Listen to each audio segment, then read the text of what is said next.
Lançada em 1977, numa janela de oportunidades quando um alinhamento dos grandes planetas permitia sua exploração, a sonda Voyager 2 passou por Saturno e virou-se para fotografar antes de partir para o fundo do Sistema Solar, enviando uma foto de 6 bilhões de quilômetros da Terra. A foto parece decepcionante, mas olhando melhor, há algo ali. Um feixe de luz solar iluminando um pálido ponto azul. Nosso planeta visto do fundão do Sistema Solar. Na época, o astrônomo Carl Sagan disse, abre aspas, nossas atitudes, nossa pretensa importância, a ilusão de que temos uma posição privilegiada no universo, tudo é posto em dúvida por esse ponto de luz pálida. O nosso planeta é um pontinho solitário na grande escuridão cósmica circundante. Em nossa obscuridade, em meio a toda essa imensidão, não há nenhum indício de que, de algum outro mundo, virá socorro que nos salve de nós mesmos. Fecha aspas. Carl Sagan era um gênio, mas a interpretação que fazemos dos fatos é dependente da visão de mundo que temos. Então, vamos dar uma olhada na Terra, este pálido ponto azul, e compará-lo aos seus irmãos planetários.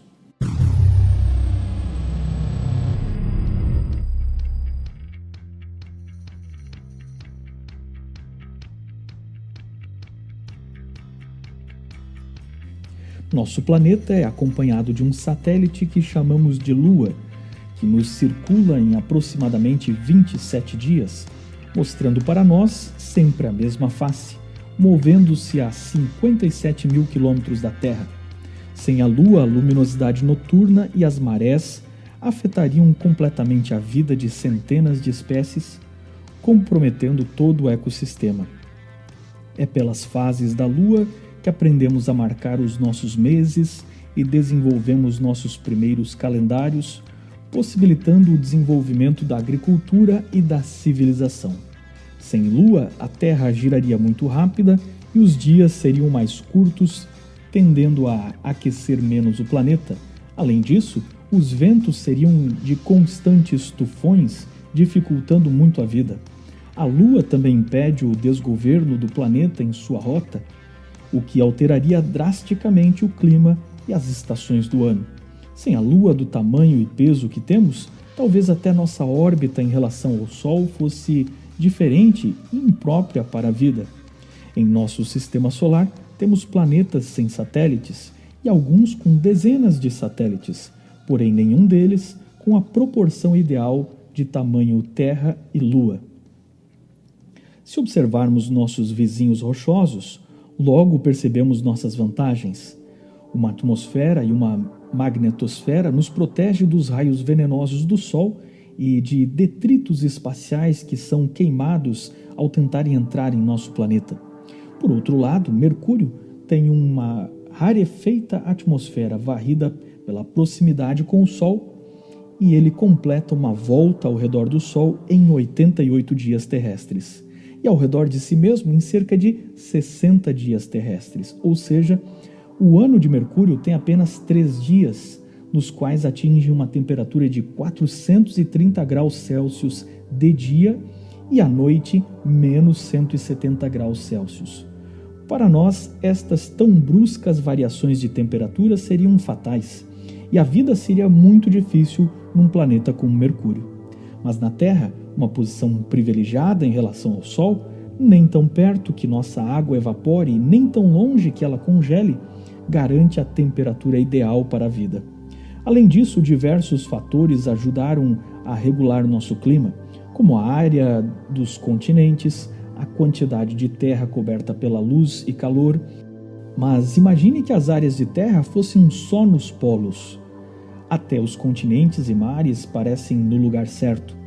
Na nossa atmosfera, a quantidade de dióxido de carbono, 0,03%, e vapor de água afeta a transparência da atmosfera tanto para o calor que entra para o que sai.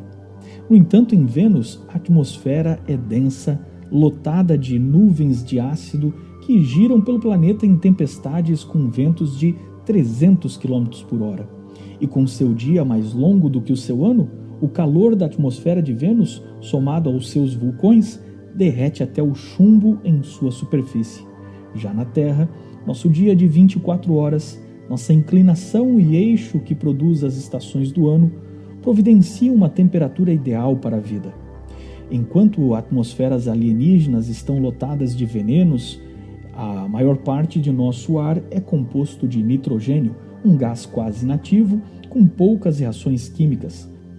Se tivéssemos muito mais oxigênio, seríamos constantemente varridos por incêndios e as rochas e elementos se desfariam mais rapidamente. Se menos, teríamos dificuldade para respirar. Também teríamos menos ozônio e estaríamos mais expostos aos raios nocivos do Sol. O dióxido de carbono está presente em 0,03% na nossa atmosfera. Pode parecer pouco, mas muito mais poderia produzir efeito estufa e muito menos provocaria a diminuição dos vegetais que renovam o nosso oxigênio.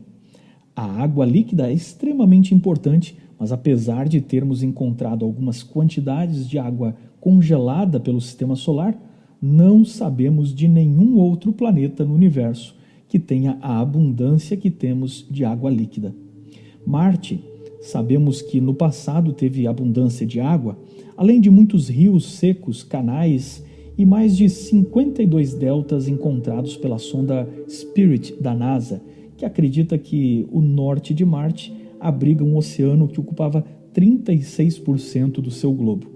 Mas misteriosamente ele sumiu de sua superfície e hoje o planeta vermelho é um deserto seco, frio, inativo, geologicamente e açoitado por estações do ano muito mais extremas do que as nossas. O planeta vermelho teria chances de vida, mas é inóspito. Leva quase 2 anos para contornar o Sol, a sua órbita é elíptica, de forma que suas temperaturas variam muito. Além disso, suas estações do ano são mais longas e rigorosas. A temperatura máxima de Marte é de 20 graus no verão do seu equador, sendo em geral temperaturas abaixo de zero, com nevascas de carbono nos polos. Isto provoca no verão de Marte uma insolação maior sobre os seus polos, que, ao sublimar as calotas polares, se transforma em nuvens de dióxido de carbono, produzindo grandes tempestades de areia de nível global. Menor do que a Terra, seu campo magnético é apenas 2% do terrestre, de forma que Marte está exposto demais aos perigos do espaço. Os solos de Marte são ricos em óxido de ferro, que produz sua coloração vermelho e alaranjada, enquanto em nosso planeta tem os solos em proporção certa de oxigênio, ferro, silício, alumínio e magnésio. Se fossem maiores as doses de ferro ou magnésio, nossa riqueza de oxigênio estaria ameaçada, assim como em Marte há só resquícios de oxigênio e vapor de água em suas poucas nuvens. Marte possui geologia colossal, com o maior vulcão do sistema solar com 27 quilômetros de altura, Monte Olimpo, que parece inativo, e desfiladeiros com até 4.000 quilômetros de comprimento e 7 quilômetros de profundidade. Marte comprova que não basta um planeta ter as condições favoráveis à vida. É preciso que o desejo daquele que planeja mundos e as leis que os controlam estabeleça e crie a vida. Depois de Marte, encontramos um cinturão de asteroides que parece estar presente onde um planeta agora está ausente. Além destes, chegamos à região gélida do Sistema Solar, com o grupo dos planetas chamados de gigantes gasosos. Estes planetas desempenham um papel fundamental na preservação da vida em nosso planeta, desviando ou absorvendo meteoros e cometas que poderiam atingir a nossa Terra. Isso foi comprovado e documentado em 1994, quando o cometa Shoemaker-Levy 9 foi sugado pela gravidade de Júpiter e precipitou-se em seu interior. Eles diminuem muito a possibilidade da Terra ser atingida por algo vindo do fundão do sistema solar, mas qualquer um deles, pelo tamanho, composição e força gravitacional, são inadequados para a vida.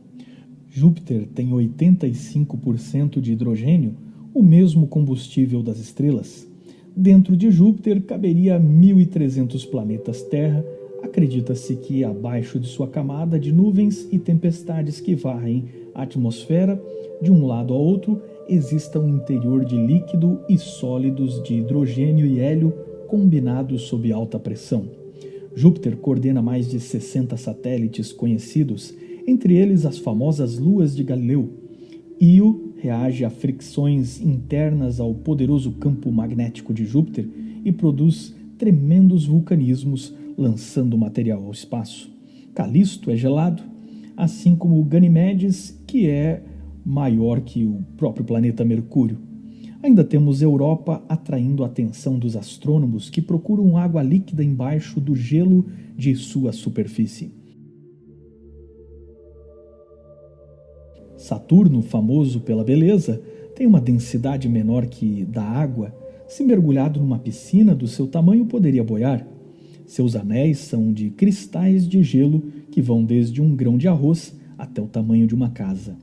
Saturno demora 30 anos para contornar o Sol e coordena cerca de 60 luas, entre elas Titã, um mundo gelado maior que Plutão, com prováveis lagos de metano ou etano.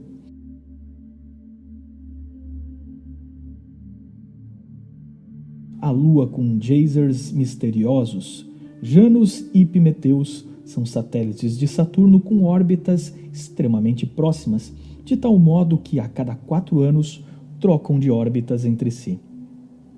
Se a Terra tivesse o tamanho desses gigantes gasosos, como Urano, não poderia ter os elementos que temos, pois tamanha pressão e gravidade produzem outros efeitos sobre outros elementos, como gases eletrificados ou metálicos.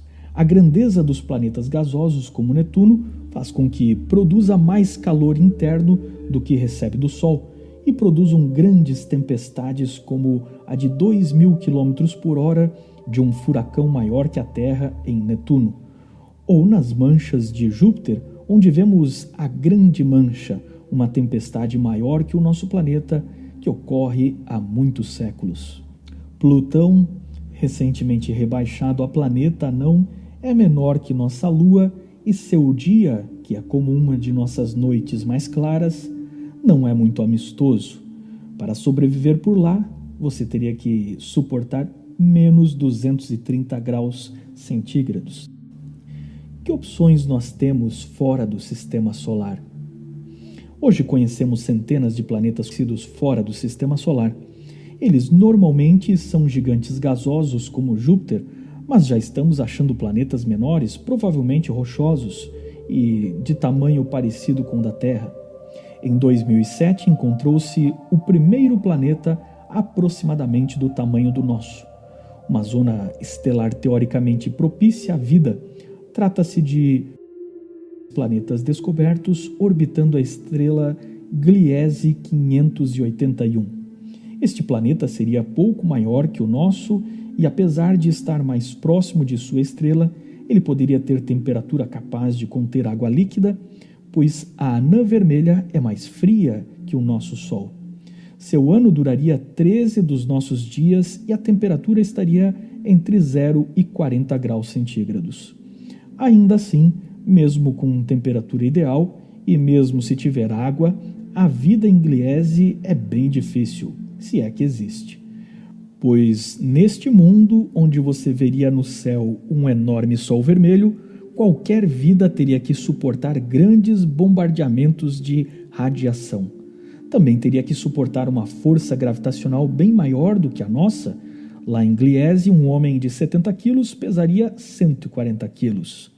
Pelo mais que tenhamos achado muitos planetas por aí, até com o tamanho da Terra, não achamos nada igual à Terra, com sua posição privilegiada, tipo de estrela, tamanho de lua, composição química, água líquida e atmosfera. Já temos certeza que um planeta como a Terra é raro e, contrariando Carl Sagan, temos que dizer que somos privilegiados. O que sabemos já é suficiente para entendermos que este pequeno e pálido ponto azul é, na verdade, um oásis em meio a inúmeros anos-luz de território densamente ocupado por estrelas e planetas hostis. Como a consciência disso deveria nos levar a ter mais respeito por este planeta? Temos uma responsabilidade com este lugar. Mas ao ver lugares inóspitos como Marte e Vênus, percebemos que falta um toque de planejamento que vemos aqui na Terra. Porque ao ver os indícios de um Criador que nos preparou um lugar especial, deveríamos duvidar de sua existência ou que ele nos ama e se interessa por nós? Suponha que seu pai construa uma casa para você e ele te presenteie, e nesta casa você constrói a sua família. A cada machucado de seus filhos, você xinga seu pai e reclama da casa e diz que ela não foi planejada. Quando a casa envelhece, uma telha precisa ser substituída e você argumenta que isso é evidência de que seu pai não existe e casas são acidentais e se fazem por si mesmas. Um dia, um ladrão se faz passar por encanador, engana vocês e coloca todos sob sequestro. Então você diz que tudo isso é prova de que seu pai não se interessa por você, que ele não existe e nunca te deu a casa. Os dias difíceis que passamos neste planeta não significam que nosso pai não exista e que não tenha tido bons planos, ou que não nos salvará. Viver de forma grata é reconhecer o imenso privilégio que temos por estarmos aqui, apesar das reformas que ainda temos que fazer.